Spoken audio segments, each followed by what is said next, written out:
Well, good morning. This wasn't exactly how I pictured the final Noticed series going. Really hoped to be there in person. I think we all want to be there in person. We always want to be there in person, but this is the way it's going to be. I'm filming this at 8 o'clock in the morning on Sunday morning, and snow is finally starting to fall. It was, I don't know, last night I just kept looking at the weather and the radars, and it looked like it was falling, and like it gave a very indication that there was snow coming down from the sky, but there was nothing on the ground. We actually canceled, I think, 3 field trips yesterday in anticipation of whatever was supposed to be coming that didn't come at all, and we could have had all those field trips go. That would have been a lot better, I think. But while I am used to canceling school and calling off bus trips, I have never gotten to call a snow day for church before. This was a first for me. But we're going to make the most of it. Like I said, it's not exactly the way I thought it was going to be, but it allows for the perspective. You know, you can get the differences in like how it's normally done. You get to step back and see it a whole different way.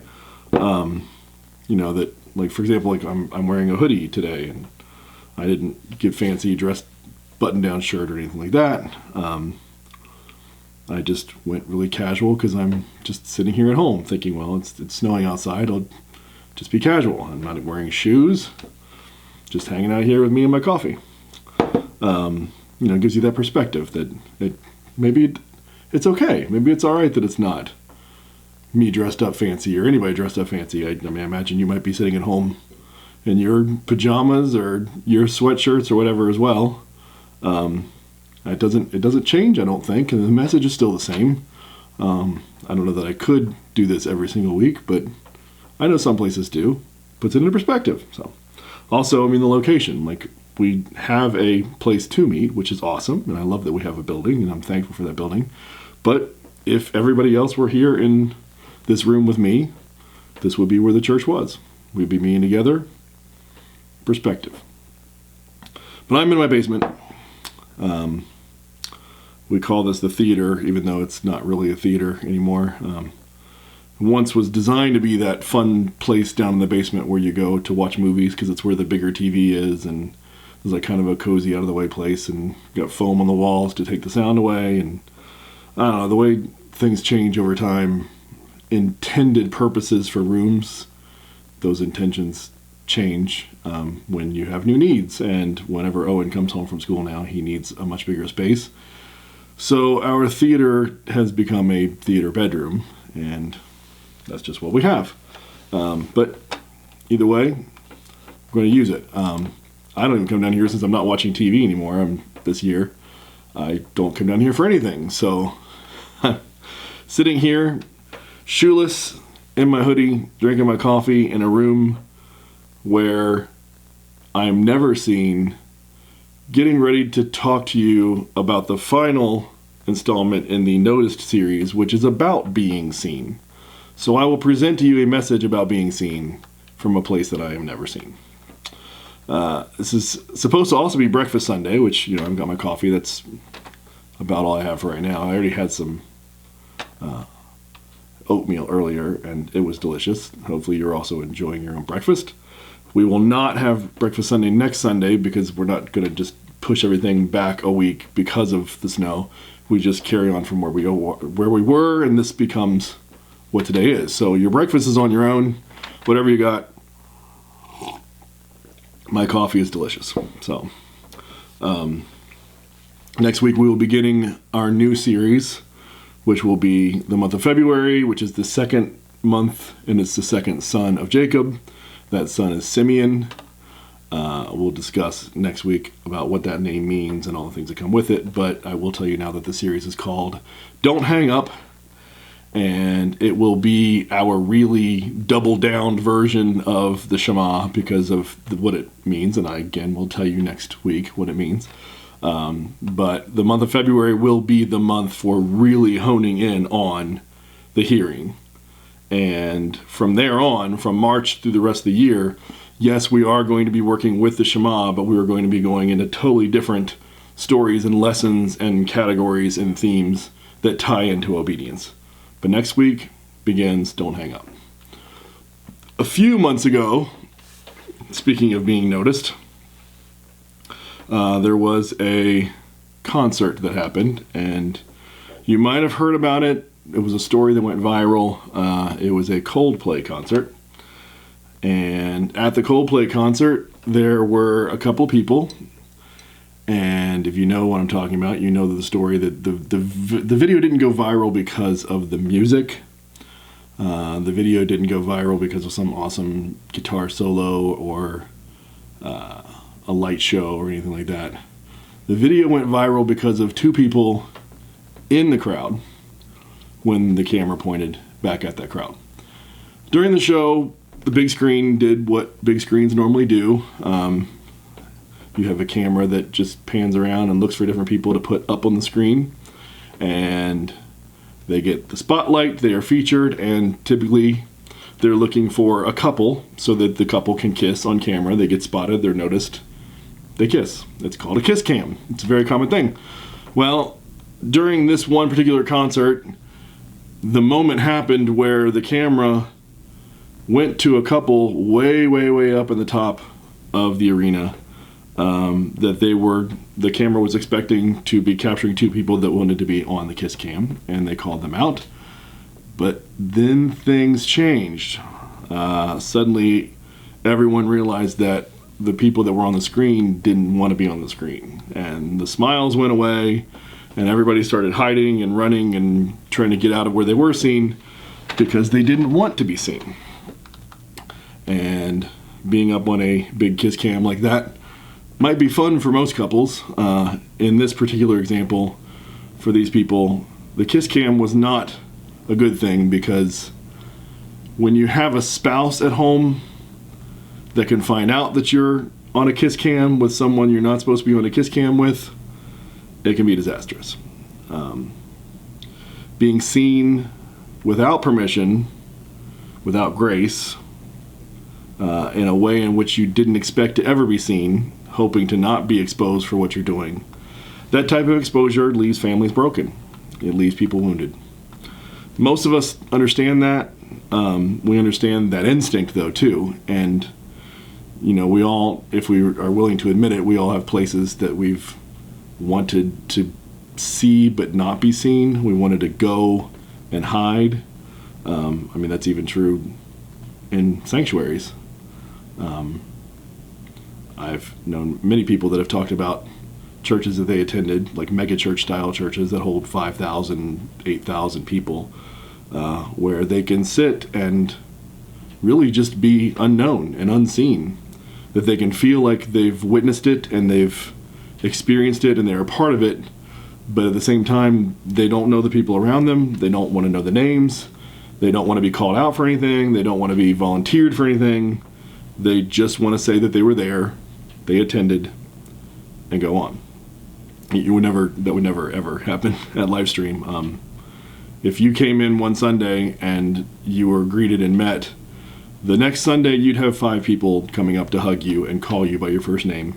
Because we are not the kind of congregation that can hide like that. You could never just slip into the background. There is no background. I can see all the way to the back walls and see all the faces, and it's kind of great like that we're all close enough and we're personal enough that we can call each other by name and we can hug each other. It's the way I'd prefer it to be. I think that's, you know, the way that the church was intended to be, that we're all members and we're all available to each other and we're all just open as a family to be sharing together and seeing together. But alas, there are people that don't want to be seen. There are people that are going through things that they don't want to be exposed. And there are times when we put up walls. We don't want those walls to be torn down. And when they are exposed, it makes us vulnerable. It makes us feel more out there in ways that we were never hoping to be seen. There's a fear of being discovered. There's a fear of someone knowing something that you didn't want them to know.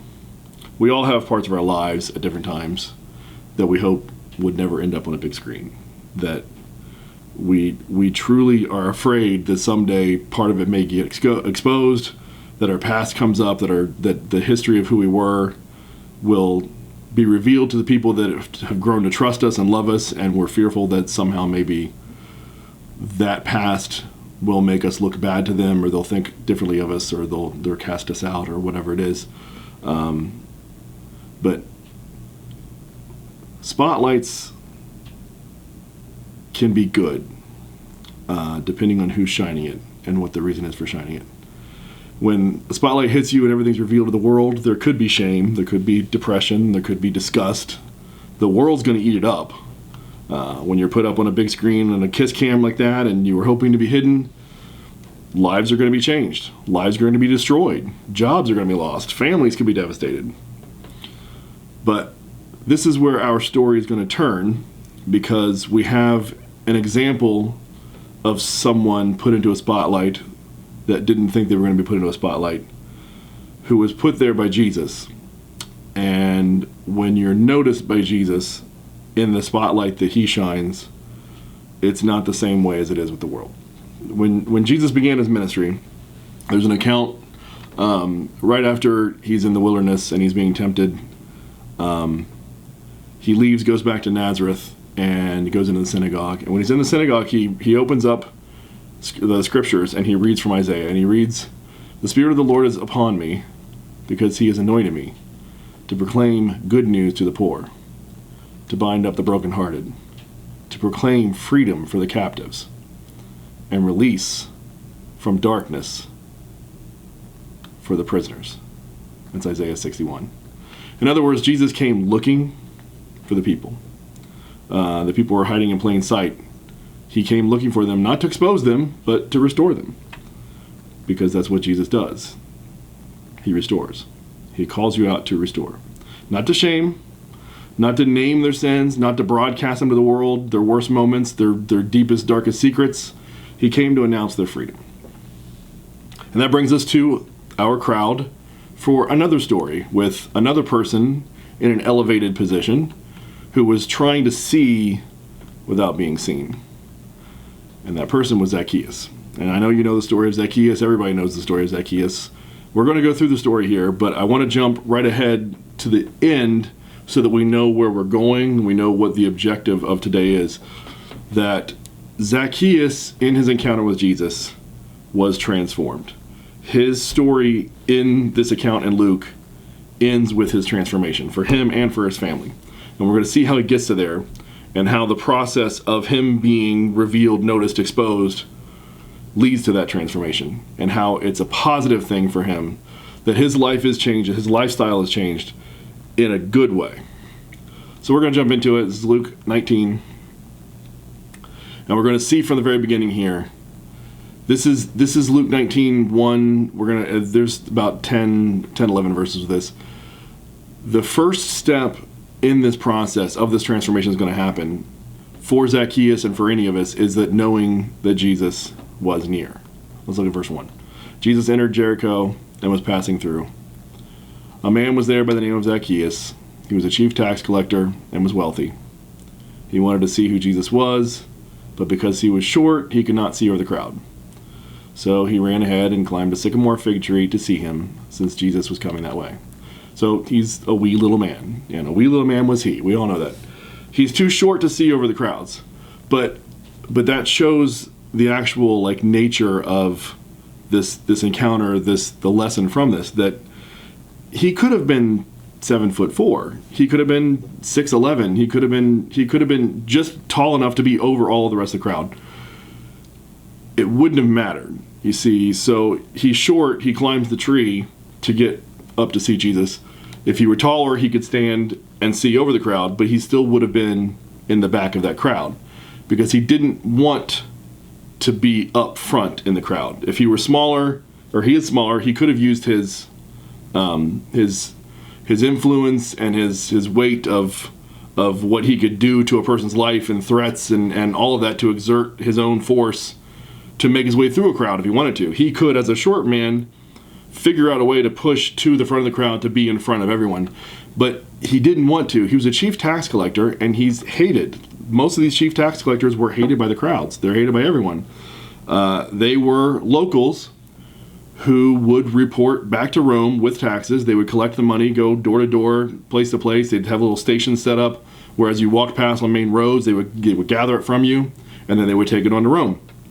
But in that process, they also would skim off the top, and they would take some for themselves. And the people knew it. The people hated them, and they were in disgust for them because they knew that what was happening was not right. So Zacchaeus didn't want to be seen at all by them in person. He wanted to be seeing what was happening from a distance. He wanted to be close enough that he could get a glimpse of Jesus because he knew that Jesus was passing by. He was aware that Jesus was approaching, that Jesus was near, and he wanted to see him. He's curious, he's restless, he might even be a little bit convicted, but he's not transformed yet. He just knows Jesus is near and he wants to be in his proximity. Maybe it's just for the curious nature. Maybe it's just to know a little bit more. James 4:8 tells us that that's part of this process, that we can approach in proximity, spiritual proximity, and see that return to us. That James 4:8 says, "Come near to God, and he will come near to you. Wash your hands, you sinners, and purify your hearts, you double-minded." With that Coldplay couple, the experience they had in that moment, it was not something that they wanted to be put into the spotlight. They didn't want a massive crowd to see him, but that being near showed that there was a possibility it could happen. They knew full well that they were in a public place, that they went to a concert where they could be seen and maybe could be put up on a spotlight, on a kiss cam. They didn't expect it, but at the same time, they had to have some sort of readiness. They had to have experienced something, whether they thought it would happen or not. They had to have known it was a possibility. And maybe you have come to a church service at some point, or you've been in a live stream for a week or two or a while, and maybe it began for you as just, I just want to get a little closer. I know that there's a proximity here to a fullness that I don't know, or that I've never known, or an understanding that can help me move to a new level. Maybe you were just curious coming in that you would somehow just get that glimpse of the story, the glimpse of the hope, the glimpse of the love that maybe you didn't really know where it was in your life, or what was there, what was missing, and you just came just for that nearness, just to be a little bit closer, and that's totally enough to begin with. That Jesus can do miraculous things and amazing things through people who simply just want to see, who are just a little bit interested in knowing a little bit more. But proximity alone does not bring transformation. So after you're known, that you know that there's a nearness and that Jesus is in proximity, he spots you. Let's go on to verse 5 here in Luke 19. When Jesus reached the spot, he looked up. That's the first half. He reached the spot where Zacchaeus was, and he looked up where Zacchaeus was. Zacchaeus thought he was kind of hidden. Jesus stops where he is, looks up, and fixes his attention. The crowd saw a nuisance. They knew who he was. They didn't want anything to do with him. To him, he's not worth the time. Jesus saw a person. Other moments that have happened in different scriptures about Jesus calling someone out and realizing someone is there, or spotting them before they've even known that they could be spotted. We have an example from John chapter 1 about Nathanael. When Jesus is going and calling out his disciples, there's a story from starting verse 43, and let's just read here. The next day, Jesus decided to leave for Galilee. Finding Philip, he said to him, "Follow me." Philip, like Andrew and Peter, was from the town of Bethsaida. Philip found Nathanael and told him, "We have found the one Moses wrote about in the law, and about whom the prophets also wrote, Jesus of Nazareth, the son of Joseph." Nazareth? Can anything good come from there? Nathanael asked. "Come and see," said Philip. When Jesus saw Nathanael approaching, he said to him, "Here truly is an Israelite in whom there is no deceit." "How do you know me?" Nathanael asked. Jesus answered, "I saw you while you were still under the fig tree before Philip called you." Before Philip called you. He's calling out the fact that he knew the whole situation. He knew where he was before Nathanael even could have known about him. We have the issue with the woman who had the sickness that comes to Jesus, and she touches his robe, and he notices her in the crowd. He calls her out and says, "Who touched me?" He heals her. Again, not really wanting to be seen necessarily, just hoping to get a little proximity to be near him. Notices her. The Samaritan woman, always trying to avoid the crowd, trying to go in and out of different places at different times when no one else was there. Called out directly by Jesus, found by Jesus, one-on-one encounter in proximity with Jesus. From these examples, we can see and we understand from his ministry that Jesus, in his encounter with Zacchaeus, could have approached him from anywhere. It didn't have to be in the tree. Zacchaeus could have been 300 feet back in the crowd. He could have been 100% hidden. He could have been hiding behind a barrel. And Jesus could have still gone through that crowd to exactly where he was. We know that this is the way it works, that Jesus will find, if he is searching for you and you have come to be in his proximity, you will see that he comes directly to you. That Coldplay camera spotted people that didn't want to be seen. There's no grace, there's no relationship, there's no invitation. Being seen without love is exposure. Being seen by Jesus is an invitation.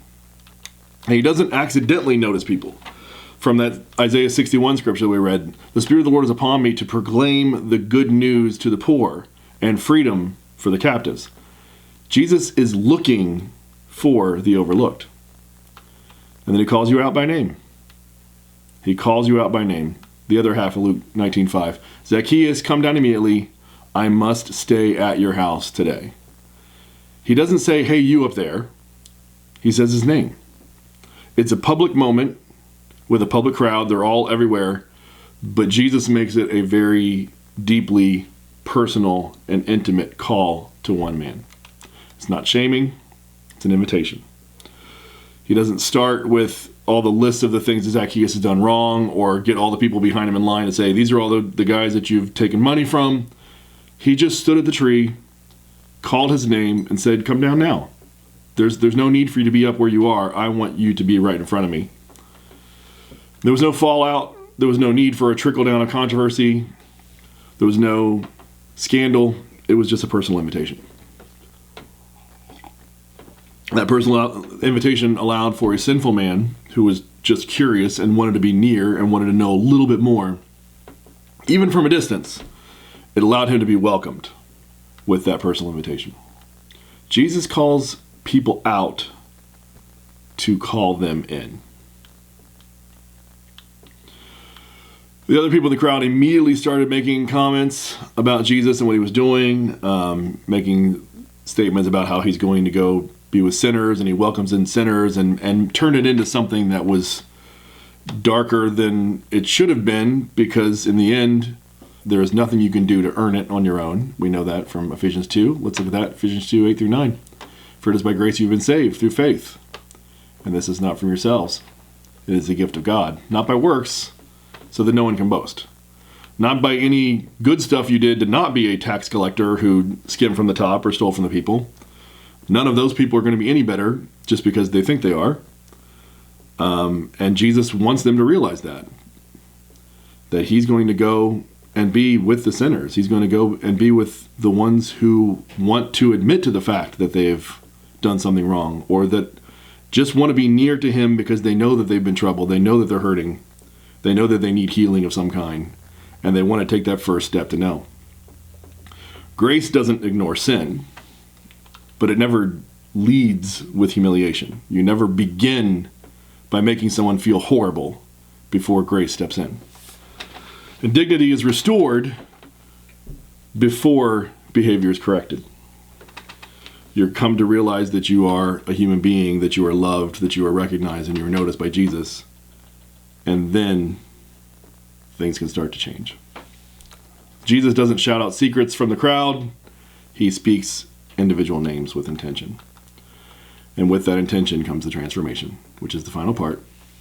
Luke 19, 8 and 9. But Zacchaeus stood up and said to the Lord, "Look, Lord, here and now I give half of my possessions to the poor. And if I have cheated anybody out of anything, I will pay back 4 times the amount." There's no command to repent. There's no lecture on ethics. It's just presence. It's just Jesus being in his presence that is enough when they are face to face, when he's put the walls down, when he's allowed to know that he's been welcomed by Jesus. In that moment, the transformation happens. Not without there's no extra calling out of, here's all the things you did, now feel bad about them and change. It was just being directly in his presence. For that couple at the Coldplay concert, exposure led to damage control and probably some horrible fights and arguments along the way. Consequences, but no visible redemption. Although I don't know where their story totally ended. I don't know where it is right now. I can hope that there is change that's happened for the good. But either way, I do know that it's not too late if it hasn't happened for that transformation to take place. But transformation can't happen without grace. It can't happen without the understanding that we've all failed. We've all fallen short. We've all been rejected. We've all felt hated. We've all felt exposed. And if we're interested in looking for it, if we're just curious enough to know him a little bit more, to seek him a little bit more, to get one step closer to the door where he's knocking, he's there waiting. He's waiting for us to open the door and invite him in. He's waiting for us to say what he said to Zacchaeus. Verse 9. Jesus said to him, "Today salvation has come to this house, because this man too is a son of Abraham. For the Son of Man came to seek and save the lost." Have a great Sunday.